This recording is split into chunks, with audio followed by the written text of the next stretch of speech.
Coming to you live from New York City, it's Jim Caruso's Pajama Cast Party. And now, here's your host, Jim Caruso. Hey! Is that too much? Might have been a little peppy. How are you? I am so happy to be here. First of all, I have a new light, a new box light. Enough with the ring light, and it just looks flat and weird. So now I have a new box light, and I'm not sure. I like the angle of it, but I'm not sure if I look a little bit green. If I do, don't tell me, because then I'll get paranoid. Anyway, how the hell are you? That's what I have to say. I've had a fantastic week. It was my birthday on the 5th. That was exciting. And it was, I don't know if you've had a COVID birthday. I'm sure some of you have. It's kind of weird because, normally I get together with a bunch of people, and not a huge event necessarily, but just, dinner or something with friends. And this year we didn't do that for obvious reasons. But between texts and phone calls and emails and Instagrams and tweets and, all the things. I felt very celebrated. It was so much fun. Oh, before we go any further, I need to tell you about tonight's show, because that's what you do in the talk show world. You tell the people who's on the show. This show I'm so hyped about. Can you tell I'm a little heightened? It's the heroine.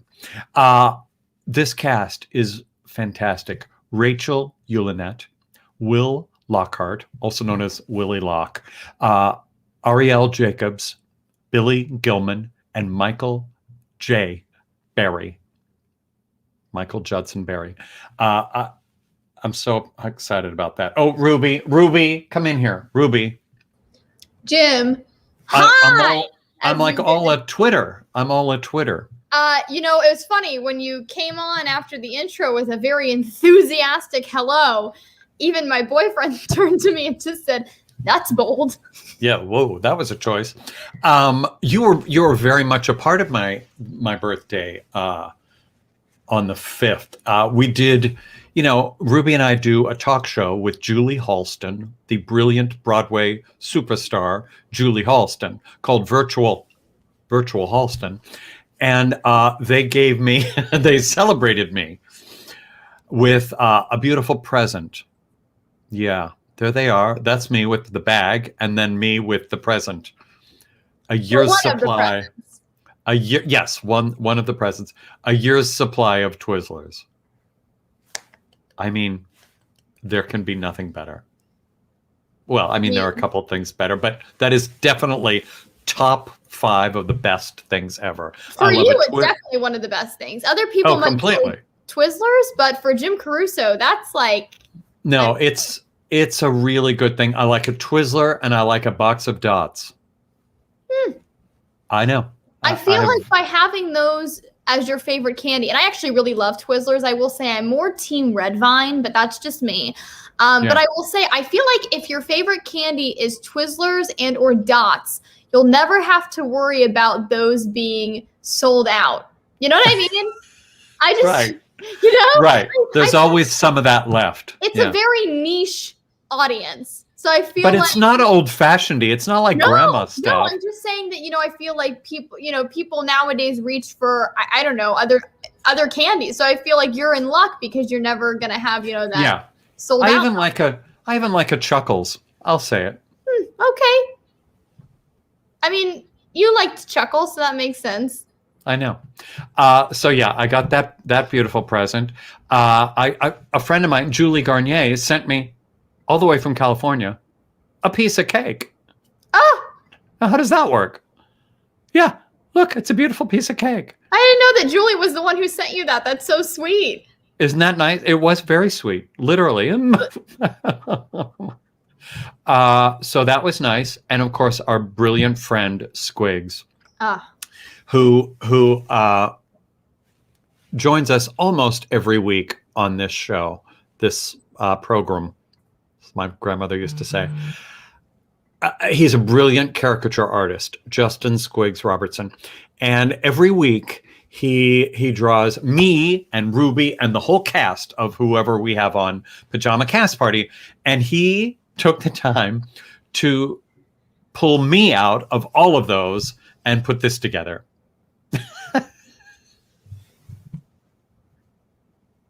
I like that your chin gets sharper almost every single one. I know. It's like I'm more Dick Van Dyke and more Lipsinka in the eyebrows. I'm like the love child of Lipsinka and Dick Van Dyke. Wouldn't that be something?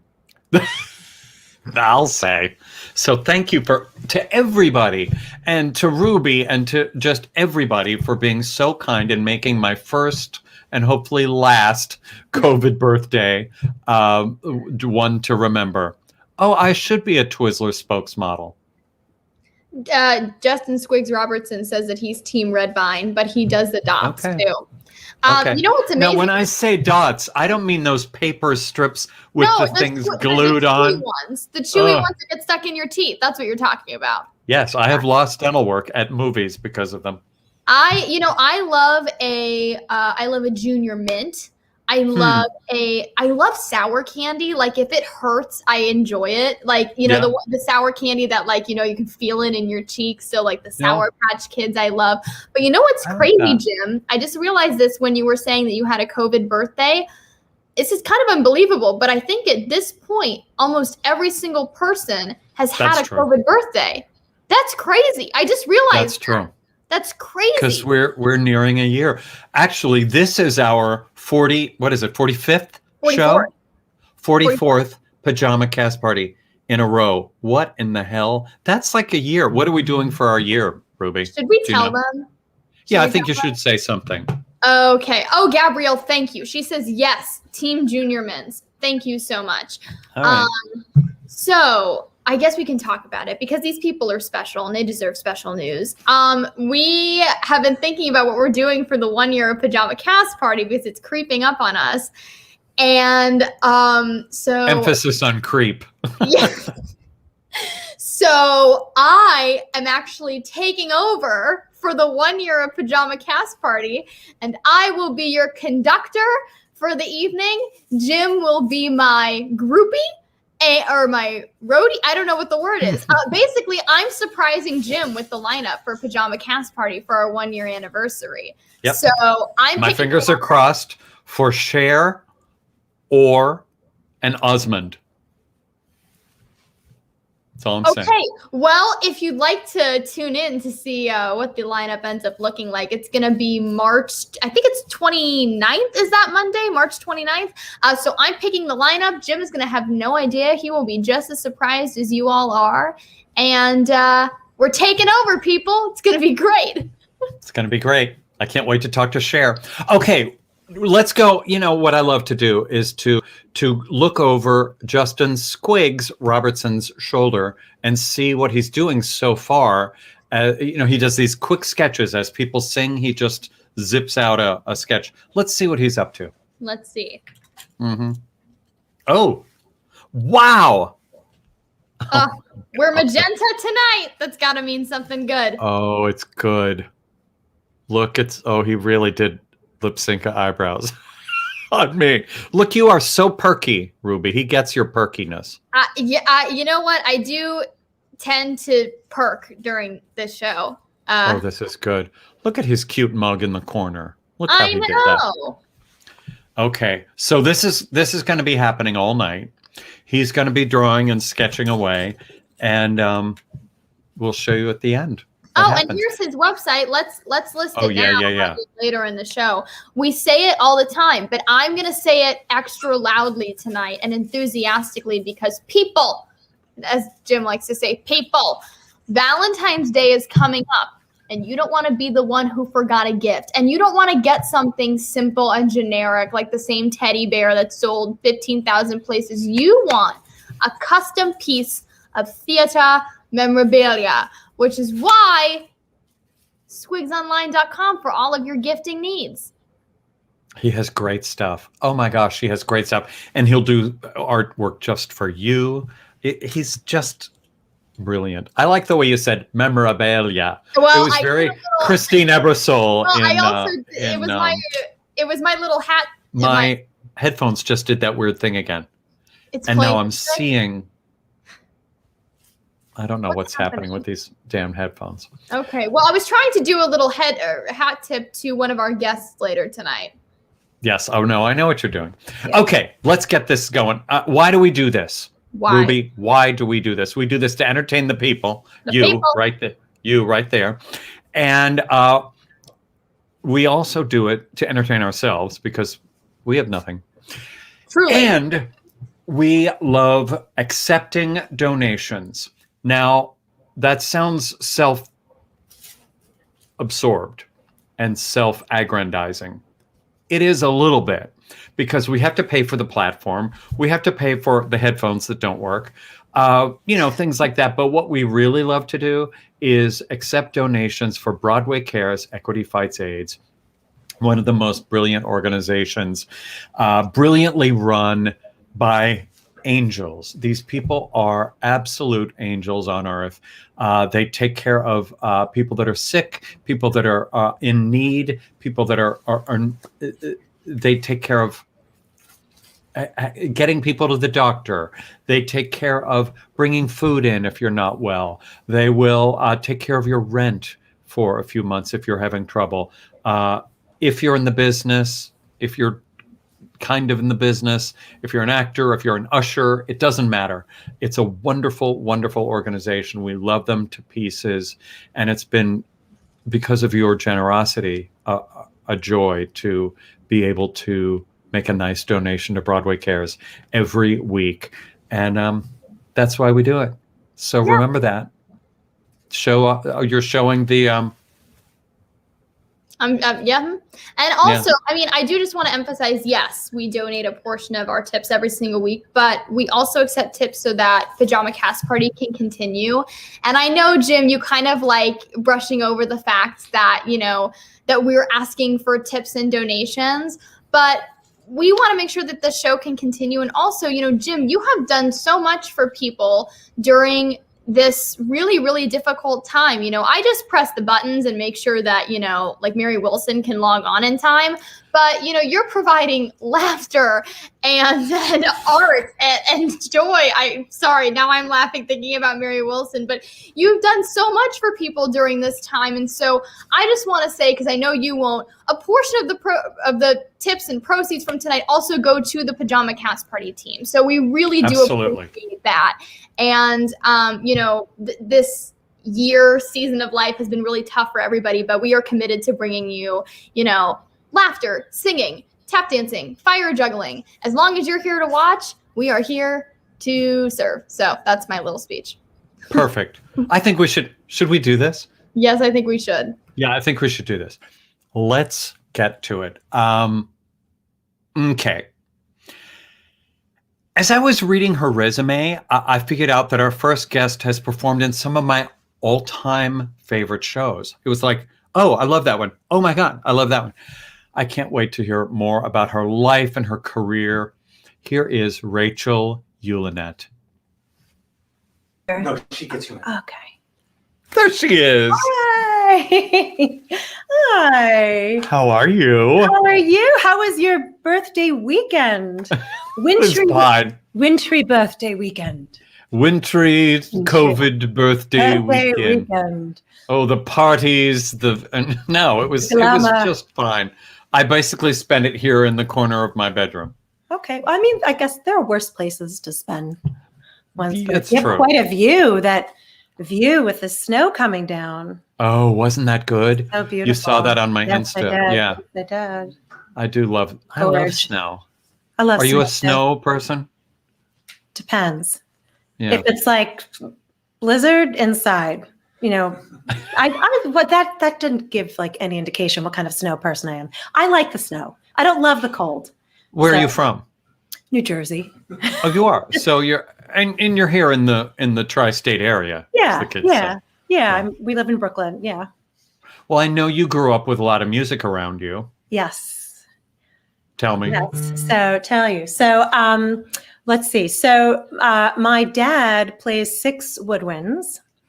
Not a musician by trade, but plays a lot of instruments. My mom plays piano and guitar.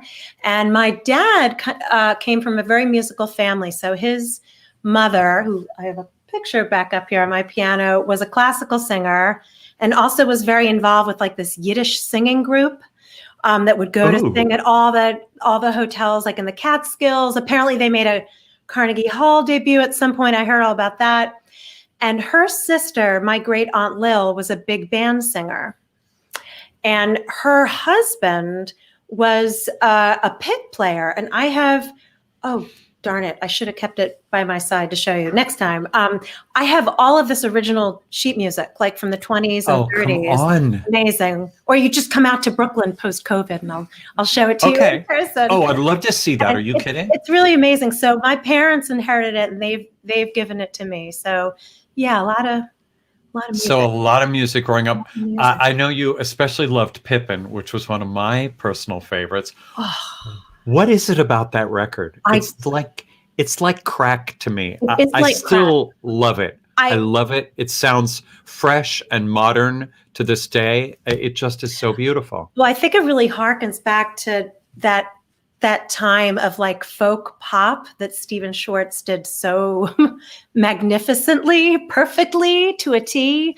And it just, it's just very delicious. I don't know. I feel the same. I used to joke and say, what is it about like Jewish girls from the tri-state area in that record? Like, because all of my friends and my camp friends were like, Pippin. Yeah. It's so good. Jewish girls and one open mic host. There you go. Okay. So you've had the opportunity to perform in at least, as I was counting, 5 of the greatest scores ever written. Give me a few words about each one of these. Are you ready? Yeah, Belle in Beauty and the Beast. It's just that's a good score. It's a beautiful score. It's just a joy to sing. I just had such a ball in that show. So pretty. Oh, that score. And actually, Susan Egan was on our show last week. Oh, wow. Okay. Sondheim's Saturday Night. Well, yep. Now, look at you, just lined up there with Steve. A baby. I'm a baby. Yes. And Clark Thorell. Clarky. Oh, my goodness. What was that like working with Sondheim? Incredible. And you felt very, you rose to your best.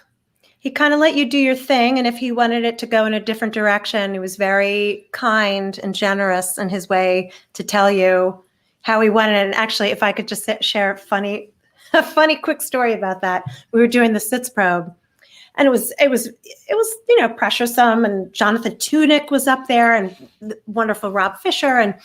And so I had this line, and the lyric is wearing a purple turban. And it's like a very belty, like wearing a purple turban. And during the next break that we took, he came over to me and said 2 words, Purple turban. He wanted it more Brooklynese. And so, Turban. And now it is forever sealed in every CD or whatnot. I'm turning purple talking about it. I love that he just whispered that to you. Yeah, just very, and I was like, oh, I got it. Yeah. You need that decoupaged on a piece of driftwood or something. Okay. One of my all-time favorite scores, Fiddler on the Roof. Oh. Look at how gorgeous. I mean, you did the national tour, right? Yes, that's Theodore Bickel. Yeah. Yeah. My goodness. That, I feel that, well, first of all, just before I even discuss the score, I feel it's one of the most perfect books of any musical of all time. And it makes me tear up just thinking of it. That scene, I've never experienced performing a song that just so, a scene that just so naturally leads into song. It just, and I did that throughout the whole show, but that was like my moment of feeling it in the show. And you can see that show in a high school, in a community theater. It doesn't matter. You can't ruin that scene. It's so perfect. Now, I looked online to see if I could hear you singing the song. I couldn't find it, but I did find this. And I think it's probably similar to, well, Ruby, would you play it? Who could see that a man would come who would change the shape of my dreams? So endless, now I stand with him, watching older dreams grow dim. Oh, what a melancholy choice this is, wanting home, wanting him, losing my heart to every What? but his. What is that? Who is my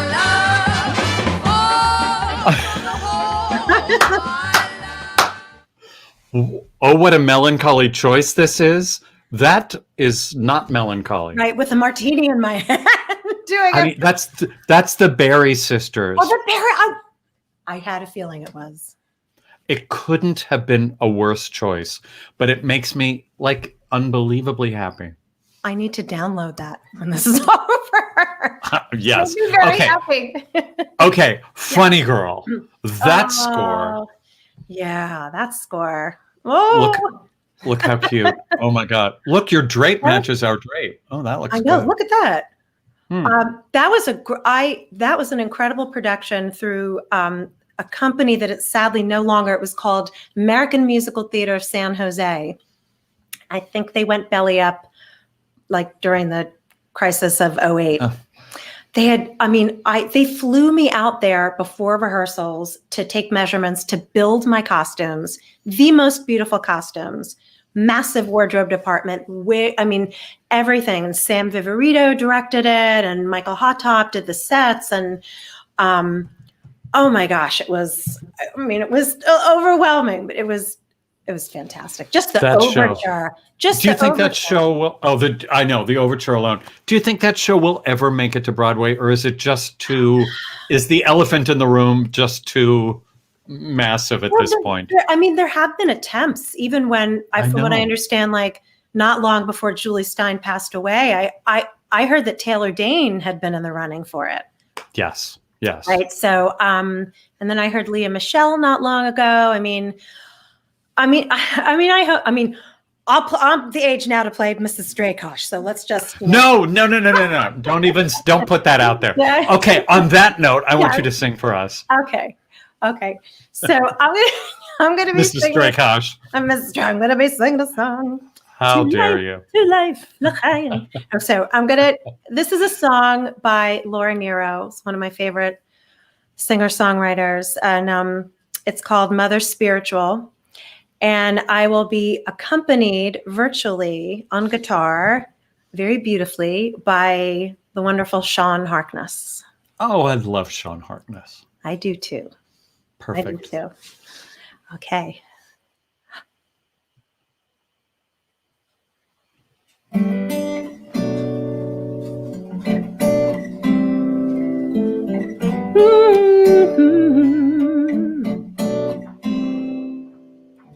On a street corner where the kids boogie all night, or where the wind sings and the stars shine like holiday lights, come a band of angels, salvation in their might. And as for peace on earth, feel this love. My brothers and sisters, feel the season turn. She is the mother of time. Wonders that take you, rivers that give. That's where Mother Spiritual lives. Talk of a ruby love, lovers share. Find your love, lose your love here and there. So you go home, do your own thing. The ocean sings to me. that love is always alive and part of me. Feel this love, my brothers and sisters. Feel the seasons turn. She is the mother of time. Light and darkness come to her kiss, and that's where Mother Spiritual lives. Oh, come to the light, my sisters, and take what you need.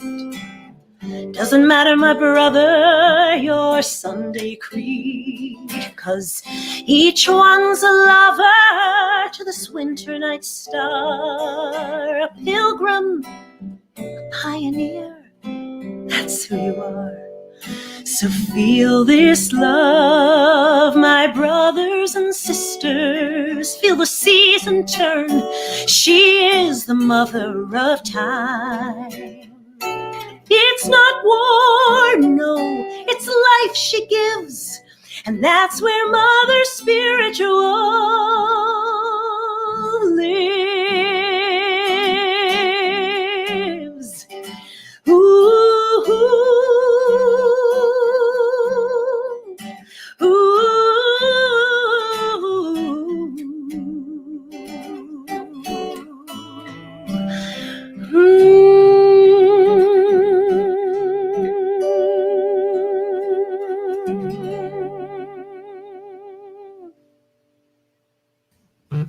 Well, that is gorgeous.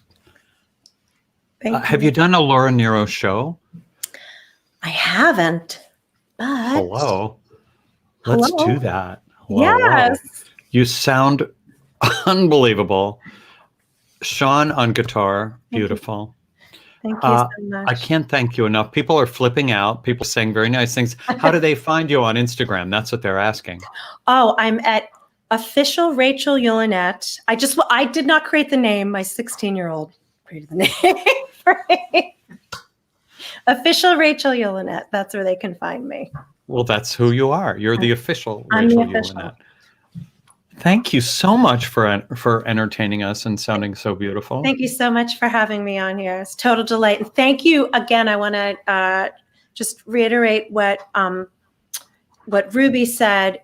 You're bringing so much very needed joy and light and delight during this time to a lot of people. You always have in person, and now even in the virtual space.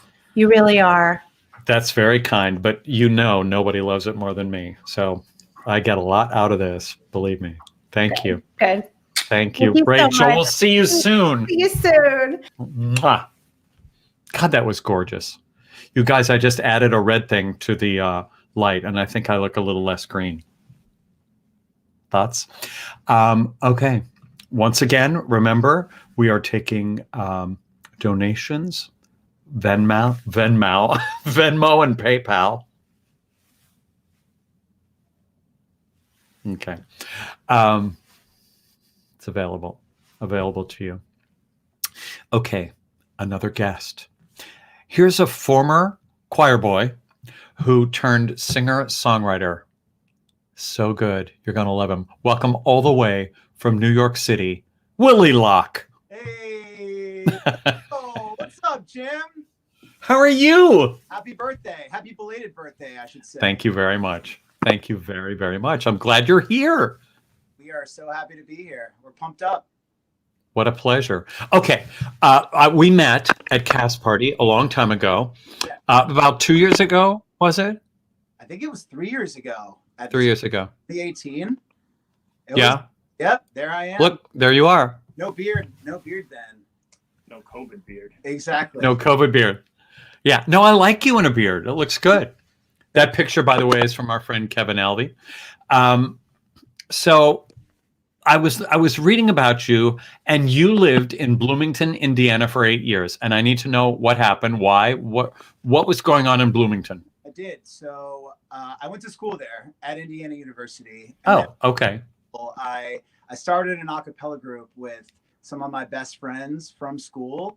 and we sort of made Bloomington our home base, but we toured the world for about 4 to 5 years. We had a national PBS special, had a few viral videos. So that's where the choir boy portion of my bio comes. I mean, I personally, in my mind, I considered us a boy band, but looking back on it now, we were more of a men's choir.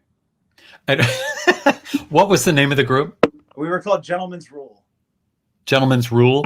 Gentleman's Rule. I saw some videos last night, and the sound was gorgeous. I mean, really amazing. Well, thank you. You guys were good.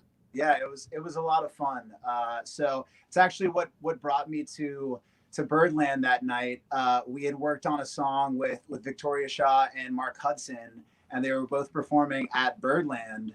That's right. Artists Lee Brice and Morgan Evans. So I love country music. So I also live 2 blocks away from Birdland. So I have to go check out this show, and I was inspired, and it was an amazing show. And then you came on stage, and I said, I have to stay for Cast Party because your energy was just. So you came on, and I had to leave. No, I stayed. And actually, the reason why I ended up performing, I was with 2 friends, and they're both singers as well. And I said, listen, you guys are on Broadway. You sing Broadway songs. You have to get up there. And they said, not tonight. So I said, well, I'm going to get up there. So I went home. I grabbed sheet music. The only sheet music I could find was Love Yourself by Justin Bieber. And I brought it back. Right. And not to be just basic singing Justin Bieber, I decided to freestyle rap at the beginning of the song. So that I definitely will never forget that, singing Justin Bieber at Birdland. I don't know if that has ever been before. Oh, it's a constant. It's a constant. Not really. No, I remember it very well. Who were your musical heroes growing up? Well, that's a great question. Obviously inspired by hip hop. My mom, shout out to my mom. She's watching right now. She was the GM of a classic rock radio station. So I was listening to classic rock every day. But I also was singing opera at the Kennedy Center as a kid. So I was listening to the Beatles and the Rolling Stones. And I was also listening to Eminem. I had a poster of Eminem on my wall. And then I was going to sing Wagner, and I was in Othello, and a couple of Puccini operas as well. So I sort of had all of those influences growing up. I love that. I mean, that makes for such an interesting, well-rounded performer to me. Now, tell me about Follow Your Soul, this CD. Yeah, absolutely. So Follow Your Soul is a single. There it is right there. And it was a song that I started writing when I moved to New York. So Gentleman's Rule sort of decided to take a hiatus. I had just gotten out of a very serious relationship. I moved to New York with really not much going on. I didn't have a lot of money. I think at one point I had $13 in my bank account. I was crashing at my brother's apartment in Astoria on the floor, and I was working a multitude of odd jobs and auditioning during the day. So I was working, I ran coat check at a nightclub. Wow. And, yeah, so I would get out at 4 a.m, and I had no money. I was too cheap to take an Uber. The subway, I would end up waiting an hour for the subway. So I decided to walk back to Astoria. So on the walk, I started writing just about everything going on in my life at the time, just expectations of, well, when are you gonna start making money doing music? When are you gonna make it in New York? All of these things were on my mind, and the pressure to succeed in the big city. So I wrote it all out, and Follow Your Soul is on iTunes, Apple Music, Spotify, wherever you can find music. Beautiful. I want you to sing. Now, that guy next to you, that's John. This is Mr. Johnny Piz, y'all, my guitarist. Follow him as well.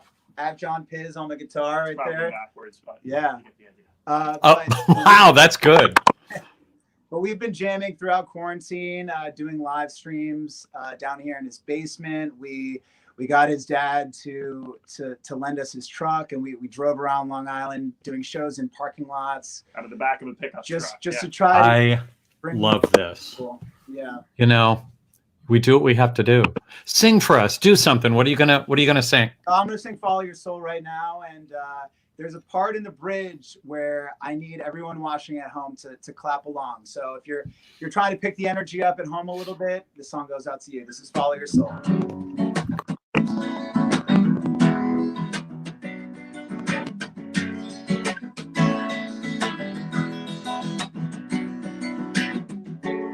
My daddy's back in West Virginia now.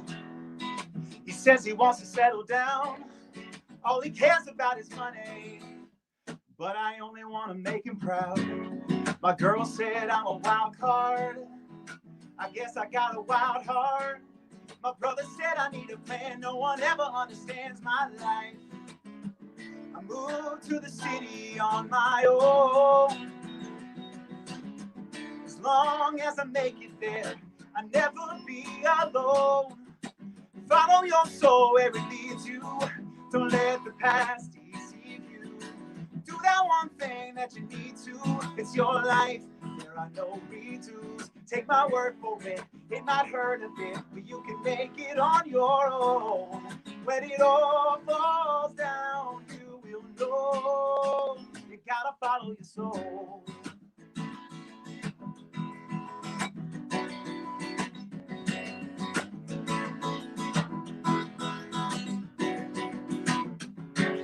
My mama calls once or twice a month, but I'll never be good enough. She asks why I'm not famous yet. I can barely pay the rent on time. My friends tell me that I'm doing well, but I gotta stop believing. All these voices in my head, they won't put themselves to bed tonight. I moved to the city and I know as long as you make it here, you'll never be alone. Follow your soul where it leads you. Don't let the past deceive you. Do that one thing that you need to. It's your life, there are no redos. Take my word for it, it might hurt a bit, but you can make it on your own. When it all falls down, you will know. You gotta follow your soul. All right, so if you're at home, this is where you clap with us right now. It goes like this, come on. Follow, follow, follow, follow, where it leads you. Follow, follow, follow, follow, where it leads you. Follow, follow, follow, follow, where it leads you. Follow, follow, follow, follow, where it leads you. Follow your soul where it leads you. Don't let the past deceive you. Do that one thing that you need to.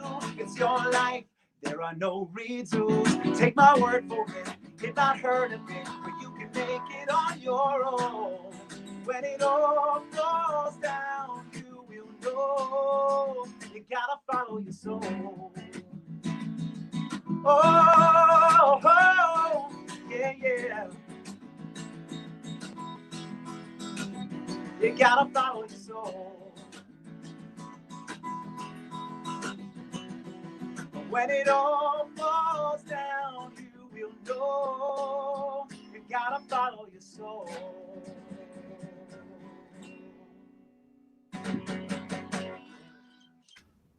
Yes, Willie and John. You guys sound great. Thank you, Jim. That is damn catchy. How do we follow your Instagram? Forget about your soul. Where do we find you? You can find me on Instagram at Willie Lock, Mr. John Piz as well, and you can follow our band at Sunrise Highway Music. We'll be releasing songs, playing live all around New York. So check us out. We'd love to see you at a socially distant show sometime. Stay away. I can't wait to get this going back live and in person. We'll probably keep on doing it virtually, but I miss, the fun of meeting people and seeing people live and in person. Can't wait to do it again. Us too. So do we. Thank you so much for having us on tonight, Jim and Ruby as well. And just really happy to be here. Thank you. We'll do it again. Thanks, guys. Good night, guys. Thank you. Good night. I clapped along. Did you clap along? Ruby was clapping. I know that. Okay. Just to remind you, we do this so that we can, we accept donations, we accept tips, whatever you want to call them, presents. We accept presents through Venmo and PayPal. And we would love you to be part of that. If you have a few extra bucks, we'd be thrilled. If you don't, so no pressure. Sit back, relax, enjoy the hell out of it. There's so much more show coming up. You're going to love it. Okay.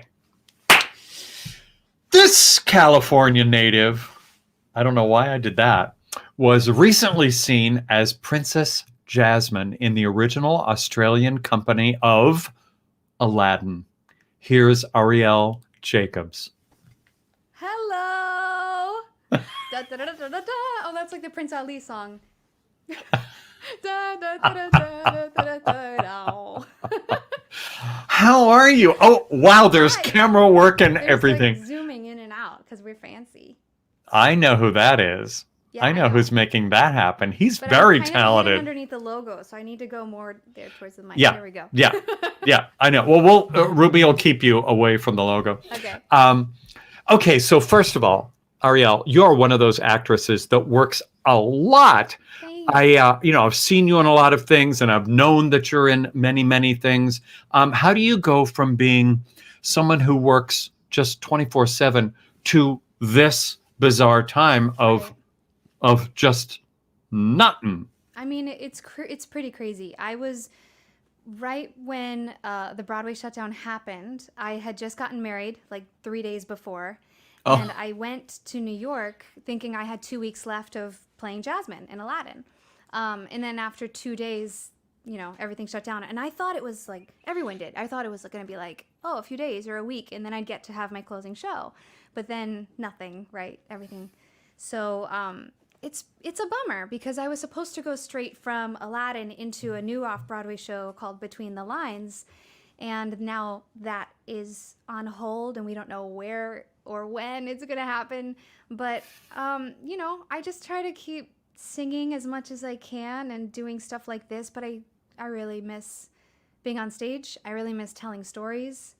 And I'm keeping busy by doing a lot of teaching, and I'm starting a couple businesses. Are you enjoying that? I love it. I love teaching. I really do. My husband's a singer too, and we were teaching a masterclass series. We had students from all over the world. We had people in India and Mexico and London, and they stayed up until like midnight, right, for these lessons. But I really loved it so much. I really do. And how does somebody in India or wherever, some far-flung place, know to find you? Where do they find you to be taught by you? Oh, well, I have a website. I have a website that has like coaching info, and they also can just write me on my Instagram because there's a little link there. You can book a lesson. And your Instagram is? It's right there on the screen here at Arielle Jacobs. Look at that. Yeah. Okay, so you recently toured Australia as Princess Jasmine in Aladdin. I did Sydney. 6 months in Sydney. It was a dream. I loved it. That's the best city ever. Mm-hmm. But what people might not know, I mean, some people do, your brother Adam originated the role of Aladdin on Broadway. Yes. Adam, and he originated it, but he was also playing Aladdin. It was either on Broadway or the national tour simultaneously while I was playing Jasmine in Australia. Oh, he was on Broadway. Yeah. Well, I was on tour in Australia. Look at you. Hello. Yeah, that's me. Yeah, I see. I loved it. And that's Ainsley. He actually came to be Aladdin on Broadway too for a little bit. Oh, really? United. Yeah. He's incredible. Was Adam doing the show when you were putting your audition or when you were getting ready for this audition? Oh, of course. That must have been the weirdest family dinners. Like, well, what's funny is that we didn't tell my parents. Did you see the video when we revealed it? We finally revealed that I was cast as Jasmine, and it was a huge surprise. We had hidden cameras around the room. We pretended that they were watching a video of Adam with the new Jasmine, and it was like a publicity thing, and they were getting a sneak peek. But then Jasmine started singing, and it was me. So then they freaked out. It's on YouTube. Okay. So we'll all go as soon as we're done here. We're all going to go to YouTube and look that up. Now the touring. It sounds very glamorous, and you're in these spectacular cities. Mm-hmm. But I know what hard work that is. It's not just the shows. It seems like the shows are the easy part sometimes. Yeah. It's the traveling, and if you're a lead, like you were, the constant PR, the doing interviews, were you on the news all the time and doing the weather or those kinds of things in local towns, local places? So I toured. My first national tour was High School Musical with Disney, and I was playing Gabriella. And then I was touring again as Nina in In the Heights in the first national tour before I got to do it on Broadway. So I have a picture of me like with Lynn right there on the wall. You can't really see. Oh, there. That's our closing night on Broadway. Oh my gosh. See it. That was Great. the most epic performance, that epic weekend of performing. I bet. Anyway, but performing on tour, like you said, it's the most challenging thing because you don't get a day off ever. Right. Ever. You're performing Tuesday through Sunday, 8 shows a week, and then Monday you're traveling. But so I'm really bad in hotels. Like I spread out everywhere. So it would take me 2 or 3 hours to pack up every Sunday night before travel day again. It was not, I wasn't very good at it. I think people see they see the show and then they see you coming through the stage door or out the stage door with your lashes and baseball cap and it's like, this is the most glamorous life. But what they don't know, fun. It is really fun. Of course it is. Be all over the country. And absolutely all over the world. I did In the Heights in Japan. So oh my gosh. It was That's incredible. amazing. Yeah. But it is some hard work, and I'm always so impressed with the people that do that and do it well and do it healthfully, and it's hard. Well, you've sung alongside some real greats, Tina Marie, who I love. Yes. Wynton, Shaka Khan, and in Kennedy Center and Carnegie Hall. If I could give you the opportunity to do a duet with like your ultimate duet partner in your ultimate performance space, what would that be? Oh God.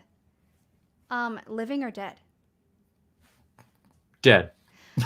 Dead, I would say maybe Ella Fitzgerald because she's my idol. I love her. Living, I would say Sarah Bareilles or Harry Connick Jr. because I love both of them too. Okay, that could happen. Yeah, right? Totally. Yeah. And where would you do it? Ooh. Other than Birdland? Carnegie Hall. Perfect. Okay. Yes. Yeah. I want to hear you sing. What are you going to do for us? Okay, so I'm going to sing a song that I've never sung before. This is a brand new song. My husband and I have been watching a lot of animation lately because I love animation, of course, right? Disney. And we watched recently this old one from the 90s called Quest for Camelot. So there's a song in there that I wanted to sing as a kind of as a prayer to my dad because we're struggling with some stuff with him. Has Alzheimer's and he's in a facility right now. So it's really hard with COVID because I can't visit him and I can't talk to him and I can't be with him. And so yeah, this is a song that I wanted to send out to my dad. Perfect.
fighting for what's right, like you made me believe that I could. And I will fly on my Father's wings to places I have never been. There is so much I've never seen, and I can feel his heartbeat still, and I will do great things on my Father's wings. This world will never see, my dreams might never be. This horse I ride, and one day's stride can have traveled more distance than me. But I will fly on my Father's wings to places I have never been. There is so much I've never seen, but I can feel his heartbeat still, and I will do great things on my Father's wings. On my Father's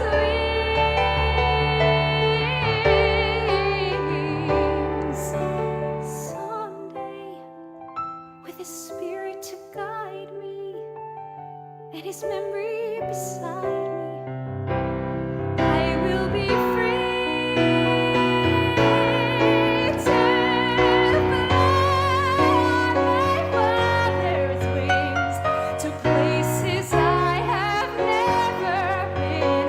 There is so much I've never seen, and I can feel his heartbeat still, and I will do great things on my Father's wings.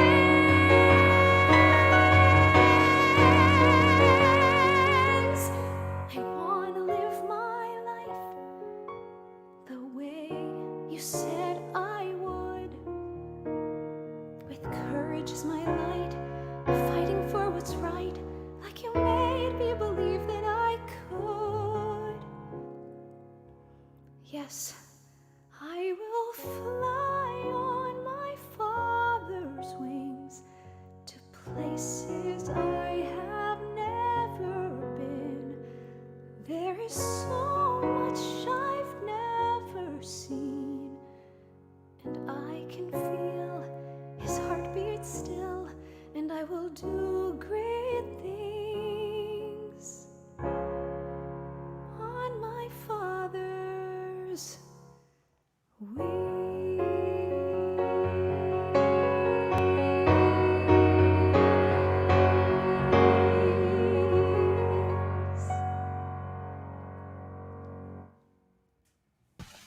Oh my God, what a great song. Isn't it beautiful?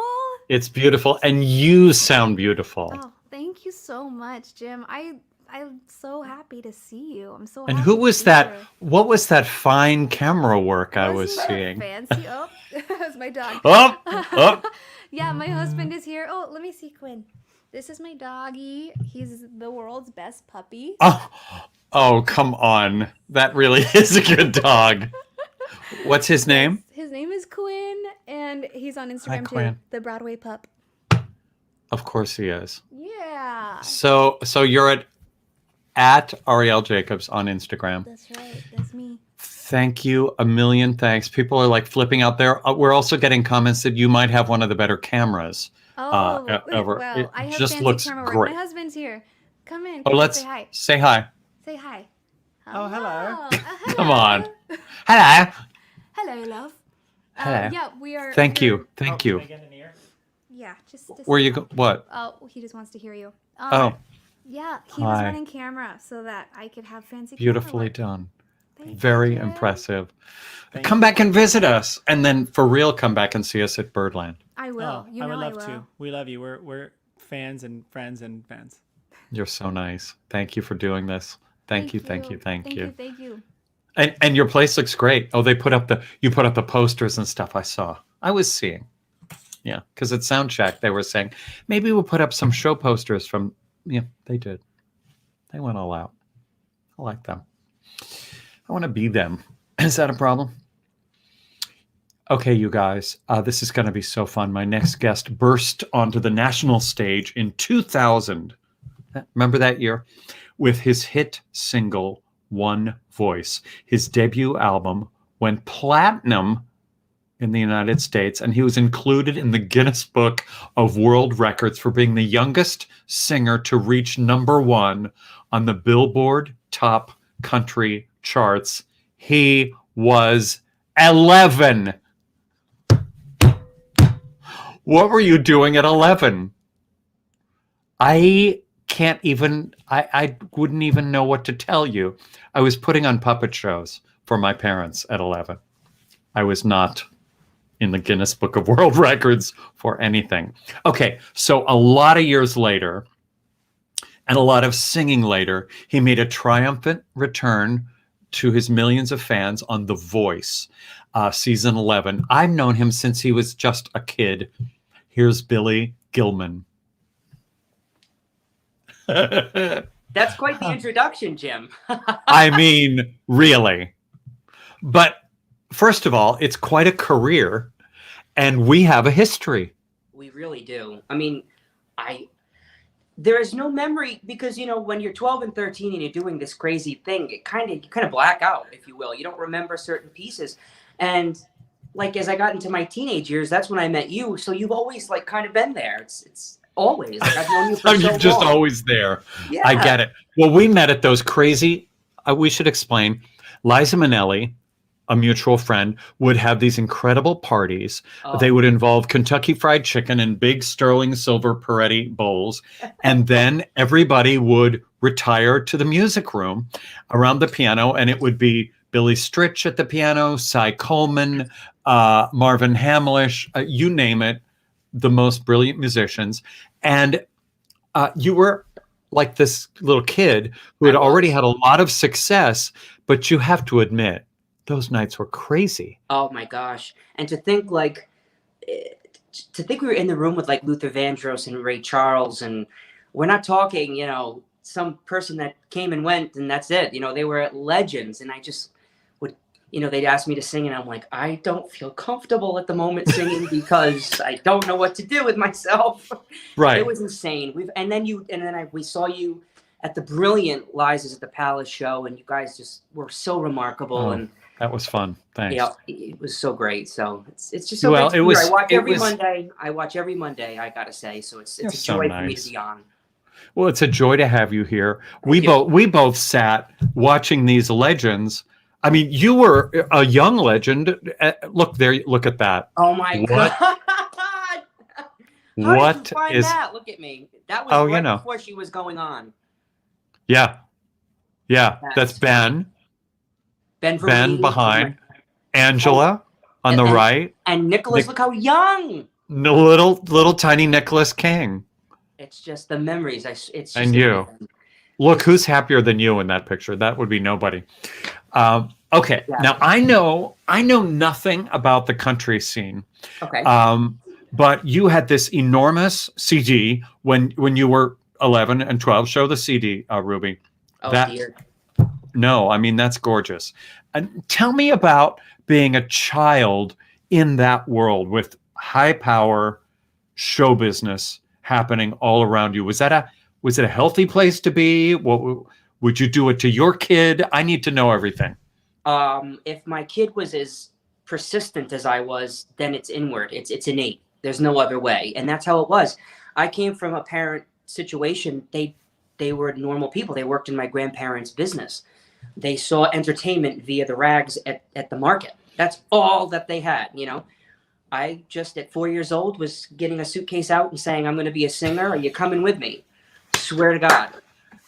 It's just what was. That is hilarious. So when I was beset with these challenges and this excitement, I was ready. It was me going, come on, let's go. I'm doing this, you know. And fortunately, you know, I had Angela, of course, who's been my personal manager for 24 years. I had a younger brother that I did not want to leave normality. So she traveled with me. She was like my second mom. So a lot of that is because of her. And it was just crazy. But I was just given this mindset from birth of focus and moving forward. And this is what I'm supposed to. I mean, at 18 months old, they have me singing the Jeopardy theme on recording. So it's all that was supposed to be, I guess. Yeah, it was supposed to happen. Yep. So, okay, so you worked and worked and worked, and you had all this success. But then a few years ago, you made, as I said, this triumphant return to TV screens on The Voice. Now, most of the people that are contestants on The Voice have not had any kind of stardom at that point. Right. So you were basically rebranding. Is that what you'd say? First of all, I went through a horrific voice change. It took so long. It took 2 years to regrow it, develop what I have now, and figuring out what notes I have, what notes I lost. It's just a horrible, when women go through the voice change, it just kind of mellows and softens and gets better. We go through this, forget it. And especially being a singer, it was really, really hard. Was there cracking and stuff? Cracking, like Peter Brady, it's just forget it. Nightmare Central on Oprah, and I do that, and I'm like, just shoot me, please. So it took a long time for my confidence to come back. So I went to Nashville and just learned how to use Pro Tools. I learned what the engineer did. I learned how to songwrite.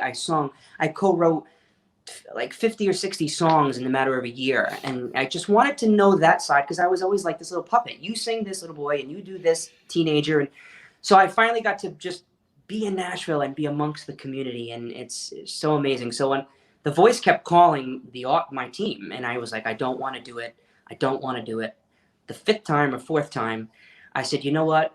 Never an opportunity like this comes around where it recreates itself. It's reoccurring. Usually a great opportunity happens, you say no, and then you regret it 10 years down the road. I said, you know what? If it's to be, it will be the best hello again to people that may remember me. And wow, I was so glad I was wrong to myself saying, don't do it. I'm so glad I did it. It was the best. Oh my God. Your audition, I highly recommend that the people at home, YouTube, not right now, but right after the show's over, You're watching us. Go to YouTube and watch Billy's audition for The Voice. It's thrilling to watch because you're singing to all those backs of chairs, all those what are they called? The judges, the thing, and they're called the wardens. Is that really what they're called? No. Yeah, but it feels unbelievably cold, I'm sure. Yeah. And you're singing to backs of chairs, and they just keep turning, and it's thrilling. It's thrilling. Plus, you're singing your head off. Then there's that. Funny story about that. So you have so much preliminary. Obviously, it's TV. They want to make sure it's all set and you're not going to flake out. Yeah. Right? So I'm supposed to end that Adele song very quietly. When we were young, right? But I had seen that Alicia Keys and Blake Shelton hadn't turned yet. And I'm like, I came wanting 4 chairs. So that naturally turned into, when we were young. I just couldn't help myself. The voice teacher said, where'd that come from? I went, because they were only 2 turned. Okay, so 31 million views on YouTube during your run on The Voice, at least. You worked and sang with Adam Levine. Mm-hmm. What in the hell? I love him so much. And then you sang with a miracle voice like Kelly Clarkson. The best. I mean, how do you ever do a duet again? How do you ever stand on stage with anybody after that? I agree. And I was the only artist that didn't have their song because Kelly didn't know which one she wanted to do. So we ended up doing It's Quiet Uptown from Hamilton. And I learned it 40 minutes before I was to go on. I had not paid attention because I was so in the bubble of The Voice for a whole year. It was only of the songs that I needed to know at that moment because no distraction. So I wasn't listening to things outside. And Hamilton, of course, was just skyrocketing. And I didn't know it. And I was like, okay, of course she didn't pick Billy Stritch's Does He Love You or something. She has to pick something that I don't know. Victoria Shaw's The River. Ruby. Oh, Ruby. Hello. So yeah. It was gorgeous. It was gorgeous. And maybe that worked for you, because it was simple. It was clear. You were so in the moment. You were just right into her. And I think the clarity of that absolutely was part of the magic of it.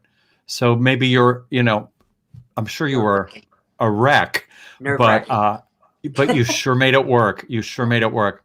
Okay, so now here you are. Where do people find you? What's happening? Well, I do, like you, on Friday nights I do virtual because that's all we can do. Virtual shows on my Facebook is just Billy Gilman. Hopefully, we talk to the team and the agents all weekly, and I can't wait to get the green light to go out and it's crazy that what we do is the worst thing to do. Be the energy with the crowd. I feed off of hearing someone sniffle or laugh or clap. Hopefully, I can't wait to do it again. But they can find me on Billy Gilman, Facebook.com/Billy Gilman, Instagram, Billy Gilman Official. We got some really, really nice projects I'm very excited about for 2021, and just ready to get a roll on it, get the green light lit again. Me too. Well, hopefully we'll be able to do something in the same room. Wouldn't that be nice? I'm just saying. I agree. Okay, sing for us. What are you going to do? So I went on and on. What should I do? On The Voice, I was given great wings to do many genres, and people responded to that. But this song I chose tonight, I was so fortunate. I was with Sony, of course, and I really knocked down their thought of, okay, create another record just of hit singles. I wanted to do a project. I saw this young child, a New York Times best-selling poet. His name was Matty Stepanek. He was on Oprah. He was on Larry King. Yes. I said, these words need music. So he agreed under one condition, that the words do not change. So the writers had to create these melodies for lyrics that are already written. Sometimes the cadence wasn't right because it was a poem, but I knew it could work. And this is now going on 16 years. This song with the words are so prevalent for what we're all dealing with today. It just felt like the right thing to do. Perfect. Billy Gilman. All right, let's see.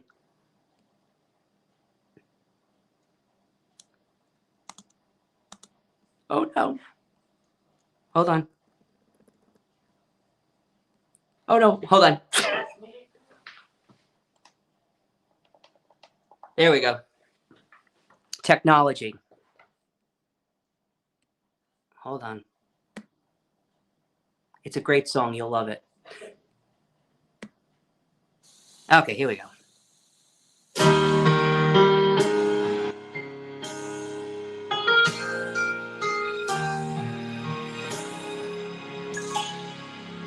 We need to stop. Just stop.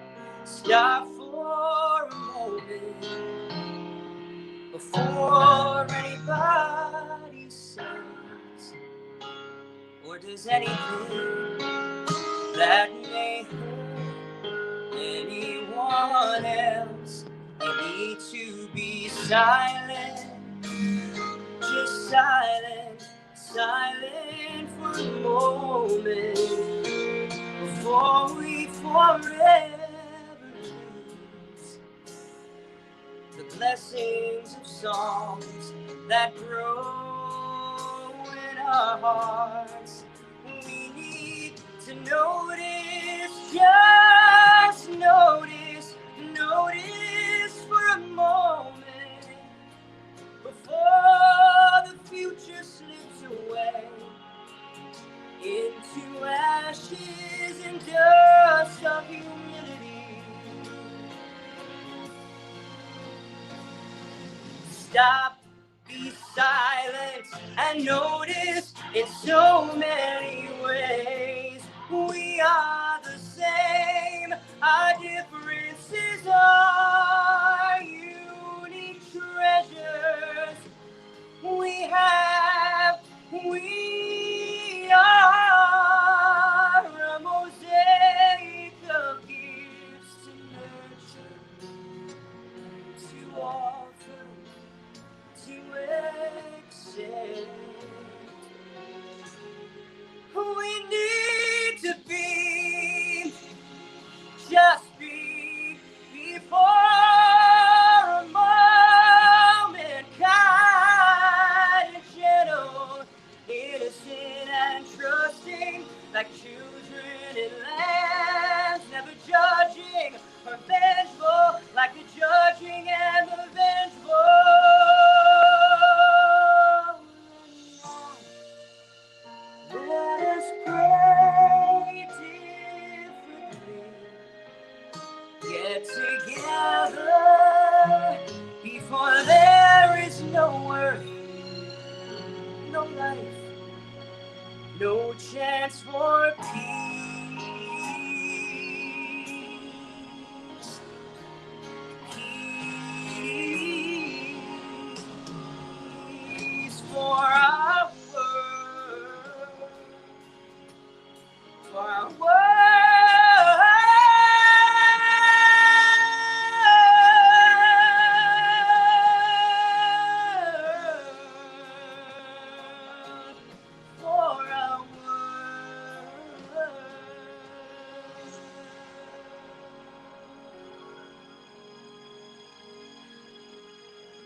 Well, you're just terrible.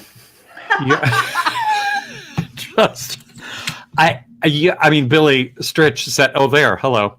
You just Billy. really, I mean, it's the Ruby and I were texting during your singing. It was like the healthiest, most gorgeous singing ever. I'm endlessly impressed by what you do, my friend. Thank you, my friend. God. It's crazy, and it's amazing what you can create over these virtual things. It still sounds, like we're in a theater. We're still in show business. How'd that happen? That's right, baby. I'm thrilled. Thank you. Look, oh my God, people are flipping out. Jane Monheit's flipping out, and Jane doesn't flip. Lisa Lambert. Listen, the best. Jane, you were on my good friend Nicholas's record, But Beautiful is unbelievable. So thank you for that nice comment. Victoria, I've always wanted to hang with you. Hopefully we get that chance. Oh, you guys are so awesome. This sure makes you feel good, doesn't it? Jeez. It doesn't it? Look, we have a good audience. Look, Justin, he's drawing you right now. Rachel. I know, Squigs. I can't wait to see it.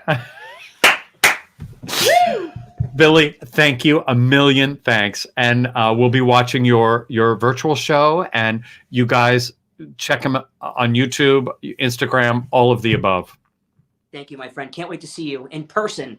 I know. I can't wait. Love you, my see friend. You soon. Be good. Thank Bye, you. Ruby. Bye.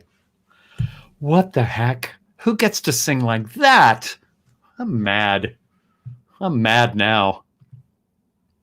God. Okay, don't forget, if you're enjoying this, and if you're not, I really think you have some kind of issue.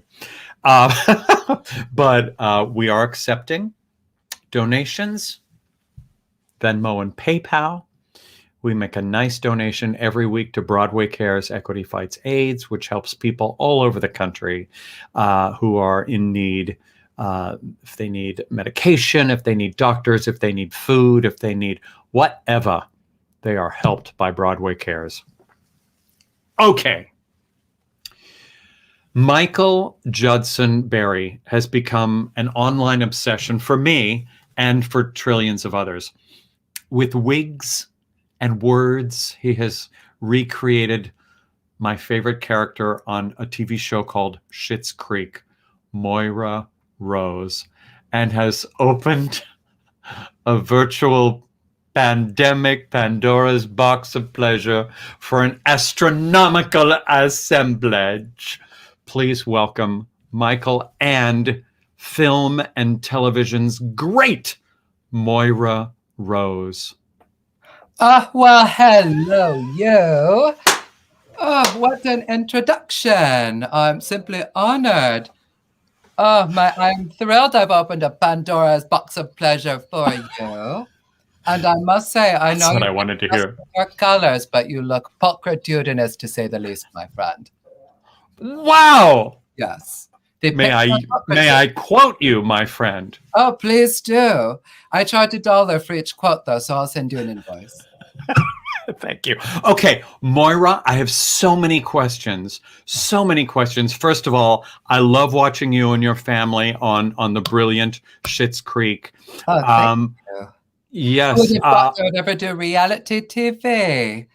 Yes, I've been watching. Times. But I don't know a lot about you personally. Where are you from originally? Well, we bounced around a lot when I was but a young thing. We spent a lot of time in Poughkeepsie, though.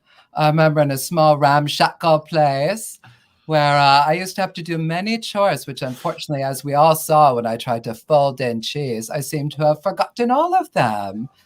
So, but yes, that was where we spent the most amount of time before I skipped and jumped myself down to New York City. Well, I'm I'm hearing a touch of an accent, but I'm not sure. I couldn't place that accent.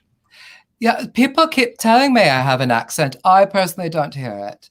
No, After much voiceover work, every time I just sound Jan Am to myself. That's exactly. How is your beautiful family, by the way?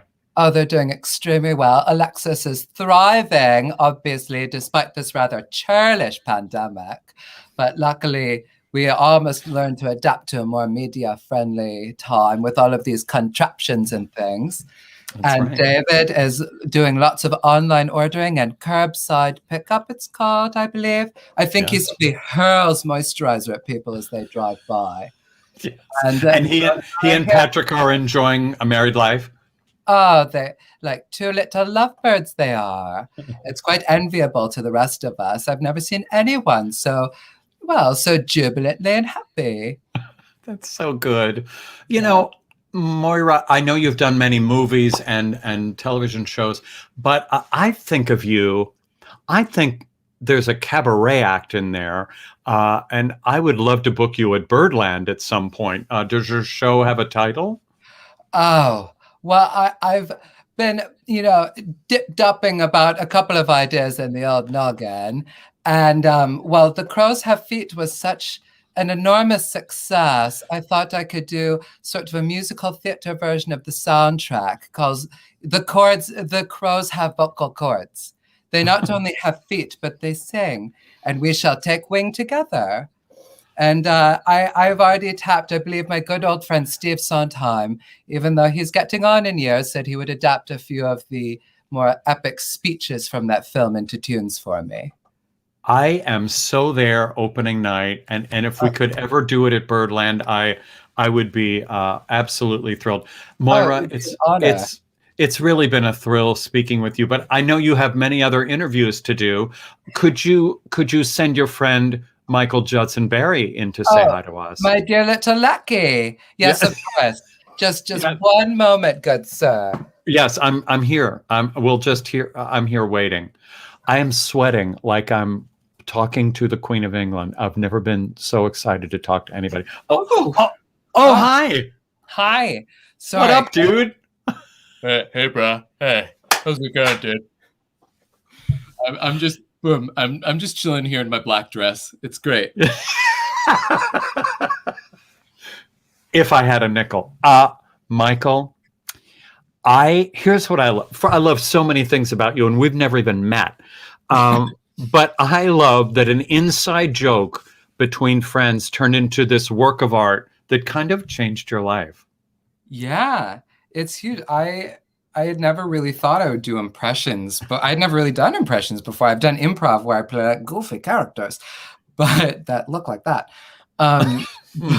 Basically, they're Jewish Quasimodo. But right before shutdown, I was doing improv at the Pit, and I did a sketch I went on, and Moira Rose, I'd been told I could kind of sort of do the voice, and it was a scene at Sephora, and it was Moira as the manager of a Sephora, and people thought it was funny. And so when we went into lockdown, my roommate had a couple beat up old wigs in the bottom of his closet and popped one on my head, and I was like, how funny if Moira had tea time and gave her perspective on the pandemic. And I mean, the series on Instagram is called, well, you talk about it. Oh, it's called it's called Quarantine Time.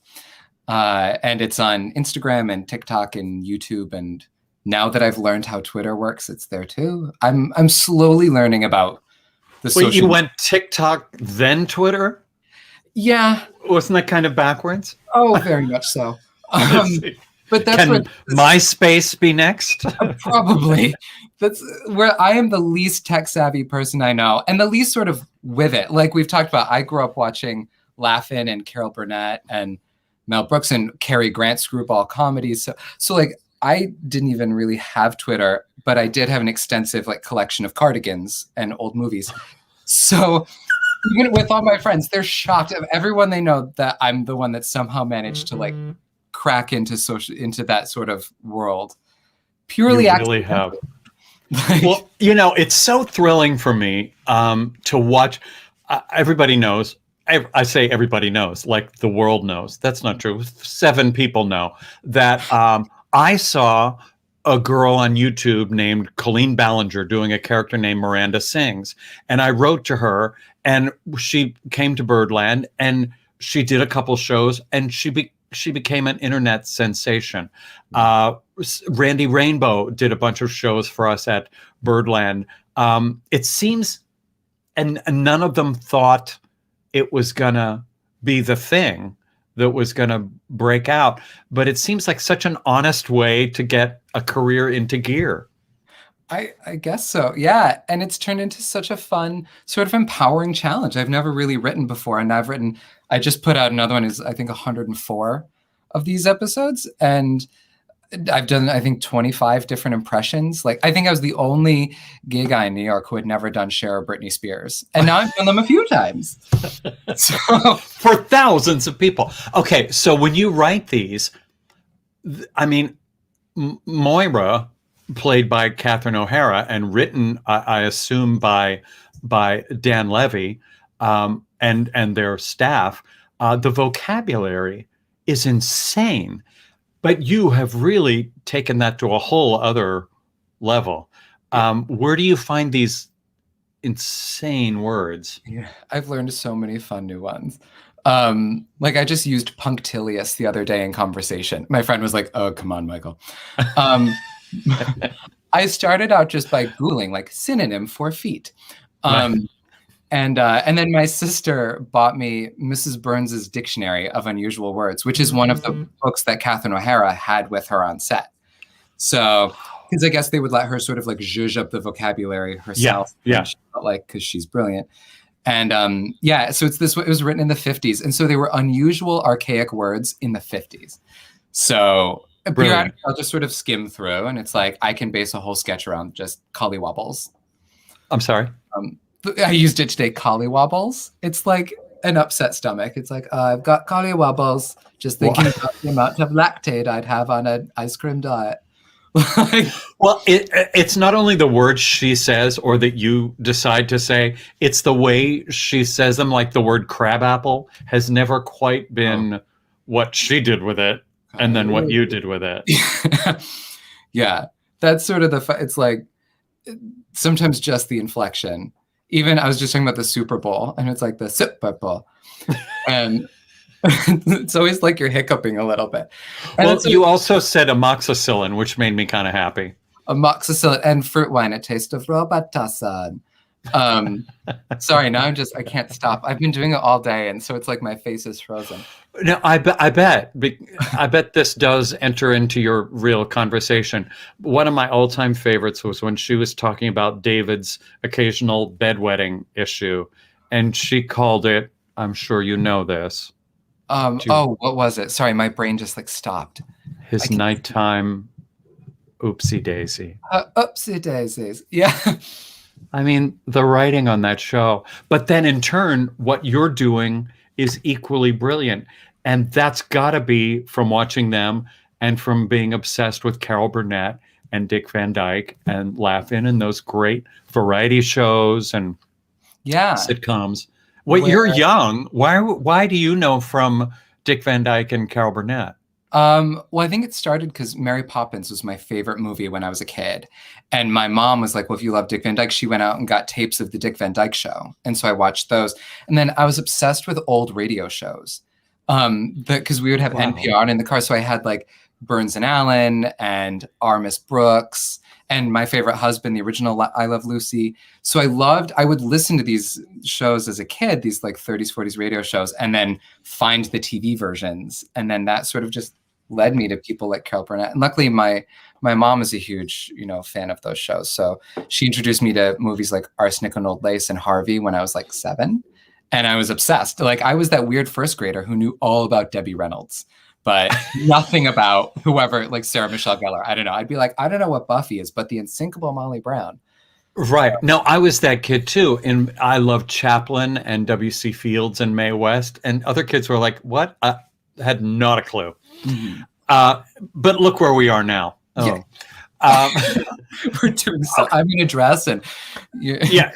And I'm not. No, but you've got a fabulous. I was going to say something, but I was like, no, you actually look really good. This isn't fair. Oh, thanks. It's the new light. It's my new box light. So you heard from Catherine O'Hara? Yeah, she talked about me in an interview leading up to the Emmys, which was amazing because I've loved her even since before Schitt's Creek, with the Christopher Guest movies and SCTV clips and things like that. So she's been one of my heroes for a long time. So when she voluntarily, he didn't even really prod her. He just brought me up, the man interviewing her, and she just went off. She's like, she's like, I've seen him. She quoted one of them, and she was like, his writing's really good. She talked about how tricky the accent is because there's no consistency to it. Right. Probably even to her, she's surprised as it comes out of her mouth, I would assume. Yeah, she just made it up as she went. And I kind of do too. I never remember sitting down and practicing it. I just sort of listened to her and it just sort of came out. I don't know. All that, I try and credit to like all my BFA and my MFA training. We'll just say it was all that theater training and dialect coaching. Well, it's gotta be. Well, you do a lot of dialects though in real life, right? Yeah. You're good at that. You're good at that. Yeah, like I just did Curious Incident where I was 7 different characters, all with different accents.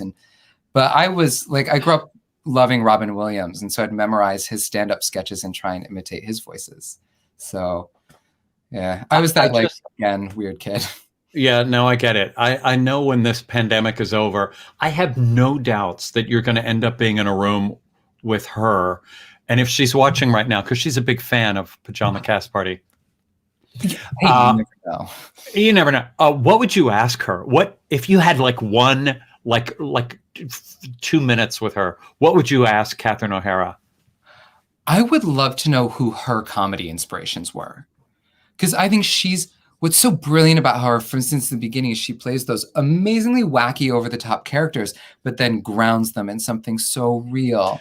Yeah. And I think that's why Moira works. Like Carol Burnett talked about that once, how even as crazy as they are, you have to believe they're real, and then everyone will.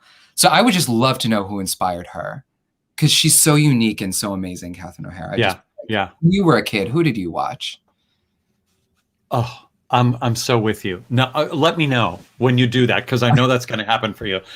Okay, so you're in a new film called Milkwater. Yes. That's exciting. Yeah, I had mostly done theater. Oh, there I am looking confused in short shorts.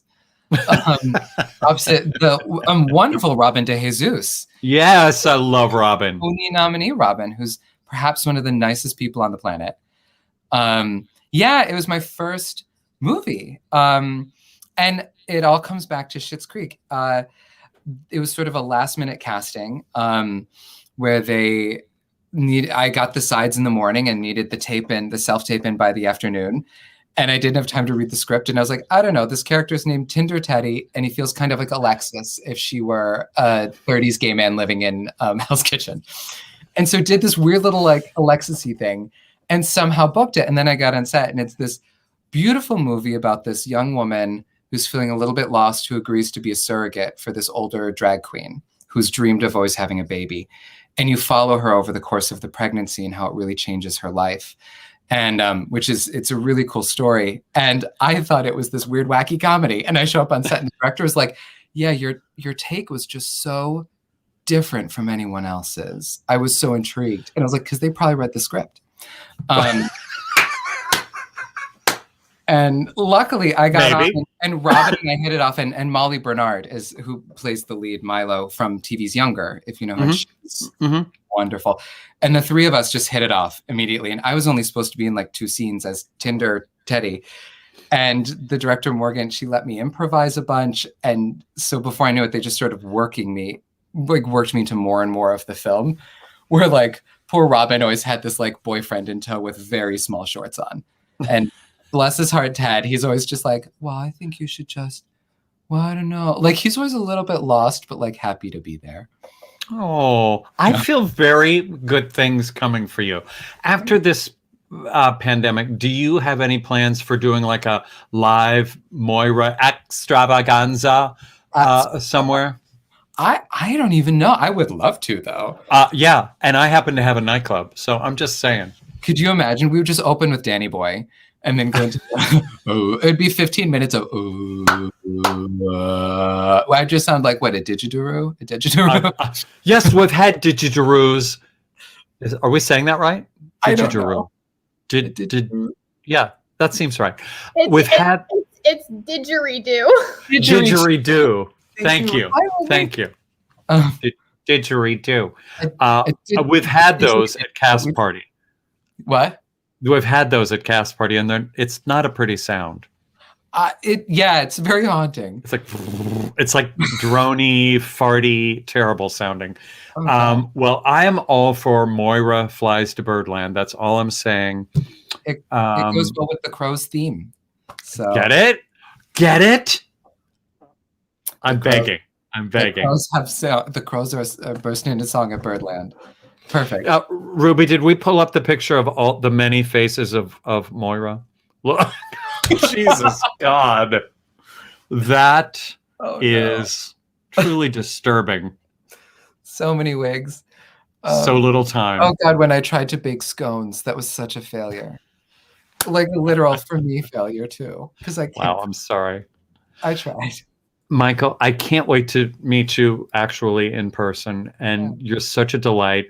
I don't advise, I just demand that everybody out there follow you on Instagram, Twitter, TikTok, MySpace, whatever. You're so much fun. You're nonstop entertaining, and it's such a joy to have you here. Thank you. Thank you so much. We'll do it again. Yes, please. Great. Thanks, Michael. Thank you. Bye. Bye. So much fun. Look, a new friend. Yay. And he sings too, by the way. But we just wanted to talk about, quarantine time. Ruby. Didgeridoo. Ruby. Didgeridoo. Or didgeridoo. Didgeridoo did it. It's so weird. I used to say didgeridoo every night at Birdland at Cast Party. But he said it, and then I couldn't remember the actual way to say it. How would Moira say it, Jim? Didgeridoo. Clearly, I'm not an impersonator. It's very good. Yeah. What? What's happening? Okay, there was that moment again. Jim, stop! You're gonna make me with my headphones. It's still talking to me. Jim. I know. It's so weird. Jim, stop. Jim, I cannot handle another AirPod mishap. You guys. I can't wear these. These are not working anymore. These are not good. You guys, during sound check, Jim double tapped his AirPods and music started playing again. And you all know how much that broke me the first time. I said, Jim, you can't do it again. But I'm the only one that hears it. But I didn't tap my things this time. It just starts. I think if I say something that sounds like, "Hey Siri," there he is again. He's saying, "I'm here." He's Australian. You go away. Okay, that's what it is. Siri is a man? Huh? Your Siri is a man? Yeah. Oh, you're like the only person I know who actually changes their Siri. That's no, I'm not. No, you know others. They just don't like to admit it. Okay. This has been a fantastic show. I've loved every single performance. Danielle, just our life. I can't handle AirPod mishaps with you. It breaks me. Forevermore, it's these. I'm going to use these. Okay. Because I don't like that man talking to me while I'm working. Can we see what our friend Justin Squiggs Robertson did? Yes, we can. Oh, Bill Westmoreland said, "My Siri is a British man." Thank you, Bill. See? There you go. Oh, and Michael says it. Wow, lots of British series. Okay. Mine's Australian, just because. I guess I'm just lazy. I haven't changed. Do it. You'll like it. Okay. Let's see what Justin Squiggs Robertson has done with his quick sketch du jour. Bam! Yes! Oh my God. This is really good. Really great. Thank you. Oh my God. So good. Squiggs, you're a genius. Thank you. Thank you. Now Once everybody's again, promising what their Siri is. what? Oh, really? Yeah, look, Billy Stritch says mine is an Australian lady. Oh, and George says, thank you, Jim, for making my Siri go off all over my house.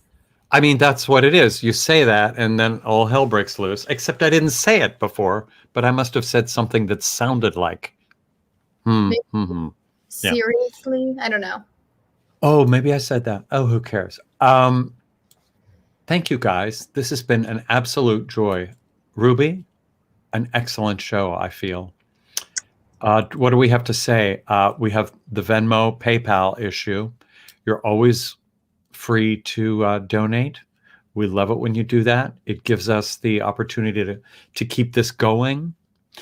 We love nothing better. We have such great shows coming up with fantastic people.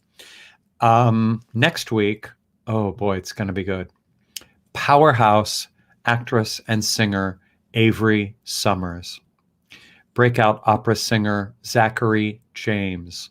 Completely hysterical Gianmarco Soresi. And singer, songwriter, jazz vocalist Lauren Kinnan, who you might know from New York Voices. Boy, that's going to be a terrific show. I'm so excited. I'm excited already for next week. What am I going to wear? If there's anybody you feel we should invite that we haven't invited, let us know. If there's anybody you'd like to see again, let us know. If you have any questions, keep them to yourself. If you know how to fix these, let me know.